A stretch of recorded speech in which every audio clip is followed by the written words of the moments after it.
Hi hello வணக்கம். நான் உங்கள் ஸ்டீஃபன். நீங்கள் பார்த்துட்ருக்குது trigger time YouTube channel. So இன்றைக்கி நம்ம என்ன பார்க்க போகிறோன்னா, தமிழில் பார்த்தோன்னே உங்களுக்கு ஒரு விஷயம் தெரிஞ்சிருக்கும், இருந்தாலும் நான் உங்களுக்கு சொல்கிறேன். தமிழக வெற்றி கழக தலைவர் திரு விஜய் அவர்கள் கடந்த டிசம்பர் 6ஆம் தேதி விகடன் நடத்தின அம்பேத்கருடைய புத்தக வெளியீட்டு விழாவில் பங்கேற்றுக்கிட்டார். அதில் அவர் பேசின எல்லா விஷயமுமே சூப்பர், பாராட்டக்கூடிய ஒரு விஷயம். ஸோ அவர் என்னென்ன சொன்னாருங்கிறத நான் உங்களுக்கு பின்னாடி சொல்கிறேன். இதனால் என்ன ஆயிடுச்சு அப்படின்னா, எங்கே பார்த்தாலும் கதறல். டிஎம்கே ஒரு பக்கம் கத்துது, ஏடிஎம்கே ஒரு பக்கம் கத்துது, அங்கிட்டு பார்த்தா நாம் தமிழர் தம்பிகள் கத்துறாங்க. ஸோ ஒரு மனுஷன் ஒரு உண்மையை சொல்லிட்டான் அப்படின்னா அதை மக்கள் அக்செப்ட் பண்ணிப்பாங்க. ஆனால் இருக்கிற அரசியல்வாதி யாருமே அதை ஏற்றுக்க மாட்டாங்க. பார்க்குறவங்களுக்கும் தெரியும் தானே, அதை ஏற்றுக்க மாட்டாங்க. விஜய் என்ன சொன்னார் அப்படின்னா, அந்த புத்தக வெளியீட்டில் அம்பேத்கரை பற்றி அவருடைய பெரும் சிறப்புகள் எல்லாமே அவர் சொன்னார். அதில் அவர் முக்கியமாக அவர் பாதித்த ஒரு விஷயம் என்னென்னா, விசிட் ஆஃப் விசா அப்படிங்கிற ஒரு விஷயத்தை கோட் பண்ணி அம்பேத்கருடைய முக்கியமான லைஃப்பில் நடந்த விஷயத்தை அவர் சொன்னார். ஸோ சொல்லிகிட்டே இருக்கும்போது ஒன்றிய அரசு பாஜக அங்கே என்ன நடத்துது, பாஜக போன வருஷம் மணிப்பூரில் என்ன நடந்த சம்பவம்ங்கிறது உங்களுக்கும் தெரியும், எனக்கும் தெரியும். நம்ம கண்டிப்பாக வாட்ஸ்அப்பில் அந்த வீடியோ எல்லாம் பார்த்துருப்போம். ஒரு பெண்ணை நிர்வாணப்படுத்தின வீடியோவை நம்ம எல்லோரும் ஷேர் பண்ணோம், பார்த்தோம். பட் அதுக்காக எந்த சப்போர்ட்டும் நம்ம இங்கேருந்து சைட்லேருந்து நம்மளால் வாய்ஸ் அவுட் தான் பண்ண முடியும். அதை தாண்டி நம்மளால் எதுவும் செய்ய முடியாது. ஸோ அப்படி இருக்க சூழலில் நடிகர் விஜய் தமிழக வெற்றி கழக தலைவர் விஜய் அவர்கள் அதையும் மென்ஷன் பண்ணி சொன்னார். மணிப்பூரும் அங்கே அதாவது ஒன்றிய அரசு செஞ்ச அந்த மணிப்பூர் இஷ்யூக்கு எதுவுமே கண்டுக்கல. அதே மாதிரி தான் இங்கே தமிழ்நாட்டில் டிஎம்கேவும் வேங்கைவேலியும் அப்படி தான் பார்க்குது அப்படின்னு சொன்னார். வேங்கைவேலி இஷ்யூ என்னென்னா, கடந்த வருஷம் டிசம்பர் 26ஆம் தேதி 2023 வேங்கைவேலியில் தலித் சமூகம் வாழக்கூடிய ஒரு இடத்துல அங்கே இருக்கக்கூடிய குடிநீர் தொட்டியில் யாரோ மனித கழிவுகளை அந்த தண்ணியில் கலந்துட்டாங்க. ஸோ இது இன்ன வரைக்கும் அந்த குற்றவாளிகள் யாரும் கண்டுபிடிக்கல. கிட்டத்தட்ட ஒரு வருஷம் ஆயிடுச்சு. ஸோ இதைத்தான் மென்ஷன் பண்ணி தமிழக வெற்றி கழக தலைவர் விஜயை மென்ஷன் பண்ணி சொல்லியிருந்தார். இதை சொல்லி முடிக்கும்போது தலைவர் வச்சார் கடைசியில் ஒரு ட்விஸ்ட்டு. விசிக தலைவர் தோல் திருமாவளவன் அப்படின்னு ஒரு பேச்சை ஆரம்பித்தார். அது என்னென்னா, எதிர்கட்சிகள் அதாவது இப்போ இருக்கக்கூடிய ஆளுங்கட்சியான டிஎம்கே கொடுக்குற ப்ரெஷர்னால தான் திருமாவளவன் அவர்கள் இந்த அம்பேத்கருடைய புத்தக வெளியீட்டு விழாவுக்கு வரலை அப்படின்னு விஜய் சொன்னார். ஆனால் அப்படி சொல்லும்போது அவருடைய முழுசு மொத்தமும் இன்றைக்கி நம்ம பக்கம்தான் அப்படின்னு நடிகர் தமிழக வெற்றி கழக தலைவர் விஜய் அவர்கள் சொன்னார். ஸோ நமக்கு விஜய் மேலே எந்த ஒரு கோபமோ வெறுப்போ எதுவுமே கிடையாது. ஏன்னா அவர் மக்களுக்கு நல்லது செய்யணும்னு ஒரு மோட்டிவோட ஒரு அரசியலுக்குள்ளே வராரு. அவர் படம் எப்படி நடித்தார், என்ன பண்ணார், அதெல்லாம் முக்கியம் இல்லை. ஒரு 250 கோடி ரூபா சம்பாதிக்கிற ஒரு மனுஷன், எனக்கு அந்த காசு வேணாம், நான் சினிமாவில் சரி அரசியலுக்கு மக்களுக்கு நான் உதவி செய்கிறேன் அப்படின்னு வர்றது எவ்வளோ பெரிய விஷயம், எவ்வளோ பெரிய விஷயங்க. நம்ம யோசிச்சு பாருங்கள், ஒரு தினக்கூலி 1000 ரூபா, அது எனக்கு ரொட்டீனாக கிடச்சிக்கிட்டே இருக்குது. அப்போ அந்த வேலையை விட்டுட்டு நம்ம இன்னொரு வேலை போய் செய்யுமா, சும்மா போய் செய்யுமா? யோசிச்சு பாருங்கள். அப்போ 250 கோடி இந்தியாவிலேயே 2வது சினிமா பர்சனாக இருந்து 2வது இன்கம் டேக்ஸ் பே பண்ணுற ஒரு ஆள் நடிகர் விஜய்.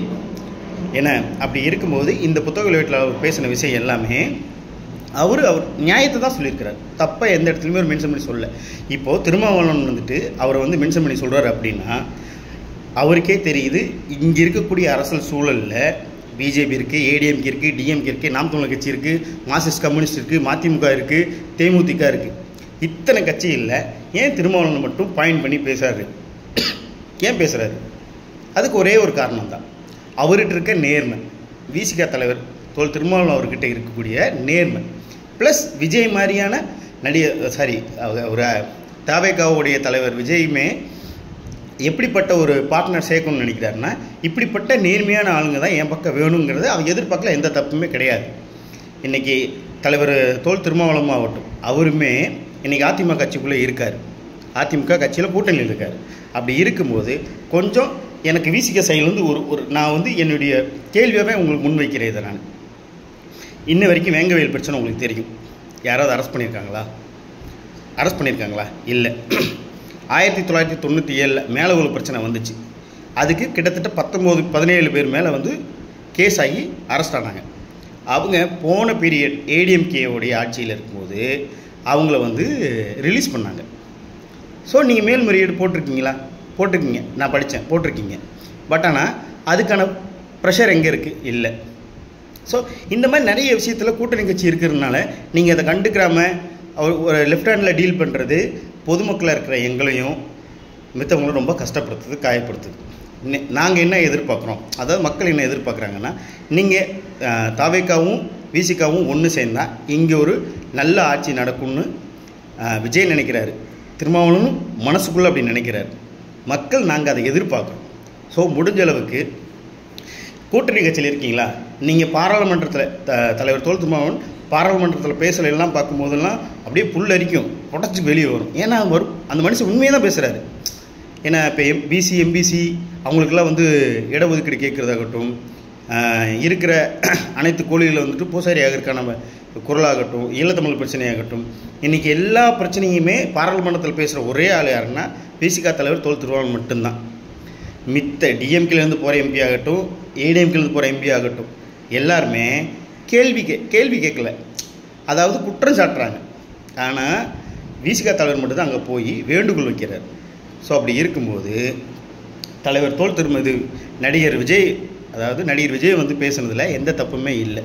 ஆனால் இவங்க 2 பேரும் எங்கிட்ட ஒன்று சேர்ந்துருவாங்களோ, எப்படி இவங்க 2 பேரும் ஒன்று சேர்ந்துட்டா நாம் தமிழர் கட்சிக்கு டெபாசிட் போயிடும், ஏடிஎம்க்கு ஓட்டு பிரிஞ்சிடும், டிஎம்கே அவ்வளோதான் காலி, பிஜேபி செத்தே போயிடும். ஸோ அப்படி இருக்கும்போது இவங்க 2 பேர்த்தையும் சேர விடாமல் பார்த்துக்கிறதுக்கு இங்கே பெரிய அரசியல் நடக்குது, பெரிய அரசியல் நடக்குது. இதே அந்த விகடன் நடத்தின அந்த புத்தக வெளியீட்டு விழாவில் பேசின ஆதவ் அர்ஜுனை வந்துட்டு இன்றைக்கி விசிகா, நேற்று வந்து விசிகா வந்து அவரை நிர்வாகி பொறுப்பில் இருந்து இடைக்கால நீக்கம் பண்ணியிருக்காங்க. ஸோ அது ஏன்னா கூட்டணி கட்சிக்குள்ளே ஏதாவது பிரச்சனை வந்துடும் அப்படிங்கிற ஒரு பாயிண்டில் அவர் அந்த கட்சி அந்த முடிவு எடுத்திருக்கு. கரெக்ட், தப்பு இல்லை. ஆனால் தாவேக்கா தலைவர் வந்து விஜய் பேசுனதை கனிமொழி ஆகட்டும், ஆளூர் ஷானவாஸ் ஆகட்டும், ஆளூர் ஷானவாஸ் என்ன சொல்கிறாரு, இந்த கூத்தாடிக்கு என்ன தெரியும் அப்படின்னு. அவர் யாருன்னா ஆளூர் ஷானவாஸ் வந்து விசிகாவில் இருக்கக்கூடிய ஒரு எம்எல்ஏ. அவர் சொல்கிறாரு இந்த கூத்தாடிக்கு என்ன தெரியும் அப்படின்னு. இல்லை, நான் தெரியாமல் தான் கேட்குறேன், உங்கள் தலைவர் விசிகா தலைவர் தொல் திருமாவளவனே 2-3 படம் நடிச்சிருக்காரு, அப்போ அவர் கூத்தாடியா? சொல்லுங்கள் தலைவரே, கூத்தாடியா? நீங்கள் இப்போ கூட்டணி கட்சியில் இருக்கிற டிஎம்கே, அந்த கட்சியை உருவாக்கின அண்ணாவாகட்டும் கலைஞராகட்டும், இவங்கெல்லாம் சினிமாவில் வந்து ரைட்டராக இருந்து வந்தவங்க, அதே கூத்தாடி கூட்டத்துக்குள்ளேருந்து தான் வந்தவங்க. இன்றைக்கி அந்த கட்சி நீங்கள் சமூக நீதி பேசுறதுன்னு சொல்கிறீங்கல்ல, அதே கூட்டணி கட்சியில் தானே இருக்கீங்க. இதே டிஎம்கேயில் எத்தனை எஸ்சி எஸ்டி மினிஸ்டராக இருக்கான், எத்தனை பேர் எம்பியாக இருக்கான், எத்தனை பேர் எம்எல்ஏ இருக்கான்? சொல்லுங்கள் சார். கூத்தாடின்னு சொன்னீங்கல்ல, இன்றைக்கி தமிழக வெற்றி கழக தலைவர் விஜய் என்ன சொல்லியிருக்காரு, எல்லாத்துக்கும் equal rights, equal position. So அப்படி இருக்கும்போது எந்த கட்சியுமே ஒரு கட்சி ஓப்பன் பண்ணும்போது இதுதான் என்னோடய ஸ்டேட்மெண்ட்னு சொல்கிற கட்ஸ் வந்துட்டு விஜய்கிட்ட இருக்குது. உங்கள்கிட்ட இருக்குங்களா? உங்கள்கிட்ட மீன்ஸ் நான் விசிகா சொல்லலை, நீங்கள் கூட்டணியில் இருக்கிற அந்த டிஎம்கேக்கு, ஏன்னா எது சொன்னாலும் டிஎம்கேக்கு நீங்கள் ஒரு முட்டு கொடுக்குறீங்கல்ல. ஸோ அதனால தான் உங்களை கேட்குறேன் நான். ஸோ ஒரு மக்களாக இருந்த எங்கள் பார்வையில் வந்து விஜய் பேசுனது எல்லாமே சரிதான். நீங்கள் உங்கள் தலைவரை பற்றி தப்பாக சொல்லிட்டாங்க அப்படின்னு நீங்கள் சொல்கிறீங்கல்ல, தப்பாக அவர் எங்கேயுமே சொல்லலை.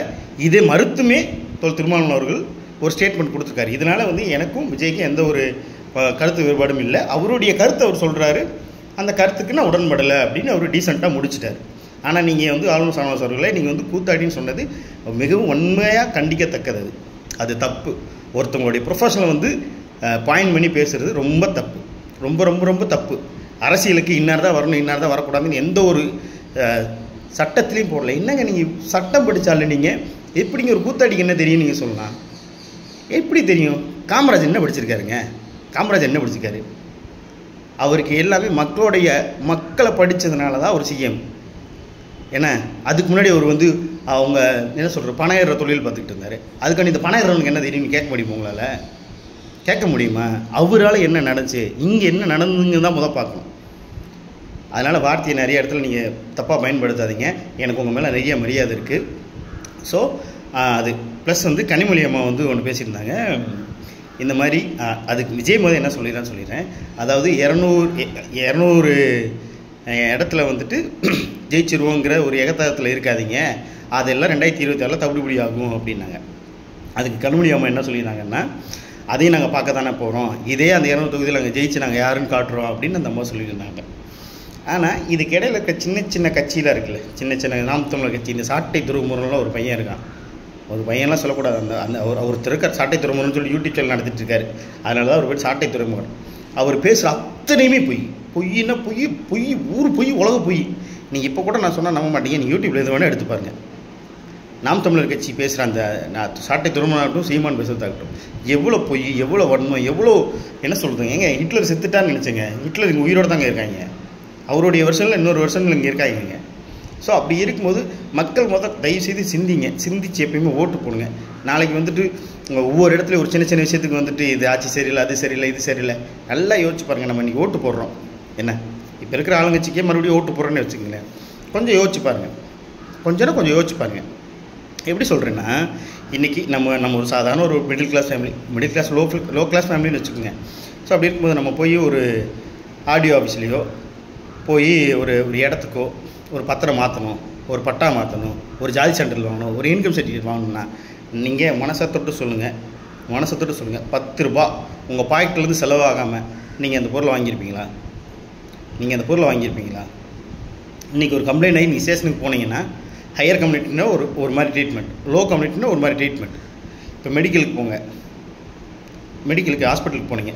இப்போ ரீசெண்டாக கூட ஒரு ஹாஸ்பிட்டலில் வந்துட்டு அந்த குழந்தை வந்து கீழே விழுந்துருச்சு சொல்லிட்டு போய் டாக்டர் சொல்லியிருக்காரு, போய் எக்ஸ்ரே எடுத்துகிட்டு வாங்க. அந்த எக்ஸ்ரே அதிகாரி என்ன சொல்லியிருக்காரு, நான் ஒரு மீட்டிங்கில் இருக்கேன், அப்புறமா வாங்க அப்படின்னு. ஏங்க அந்த ஆக்சிடென்ட் அந்த பொண்ணுக்கு ஏதாவது சிவியரான அட்டாக் இருந்தால் என்னங்க செய்கிறது? இதெல்லாம் எங்கன்னா அதாவது அதிகாரத்தில் இருக்கவங்க கொடுக்குற ஒரு தெனாவட்டுனால தான் கீழே இருக்க ஆடுவான். அதிகாரம் மேலே ஸ்ட்ராங்காக இருந்தால் கீழே இருக்க அப்படி ஆடவே மாட்டான், அப்படி செய்ய மாட்டான், லஞ்சம் வாங்க மாட்டான், தப்பு பண்ண மாட்டான், எல்லாமே கரெக்டாக நடக்கும். ஸோ இந்த வீடியோவில் உங்களுக்கு சொல்ல வருது என்னென்னா, விஜய் பேசினா எந்த பக்கமும் தப்பு இல்லை, இங்கிட்ட திருமாவளவன் சொல்வதில் எதுவுமே தப்பு இல்லை. ஆனால் இதை சுற்றி நடக்கிற ஒரு அரசியல் இருக்குல்ல, இவங்க 2 பேத்தையும் சேரக்கூடாதுன்னு பார்த்துக்கிறாங்க. ஓகேங்களா? ஸோ இதை வந்து நம்ம தெளிவாக ஒரு விஷயத்தை புரிஞ்சுக்கணும். நம்ம 2026 போடுற ஓட்டு யாருக்குங்கிறத உங்கள் கையில் தான் இருக்குது. யோசித்து ஓட்டு போடுங்க. இந்த வீடியோ யார் மனசையும் புண்படுத்தணும் இல்லை, ஒரு சாமானியனா என்னுடைய கோபத்தையும் உங்களுடைய கோபத்தையும் சேர்த்து நான் பேசியிருக்கேன். இதுவே மன்னிச்சுக்குங்க.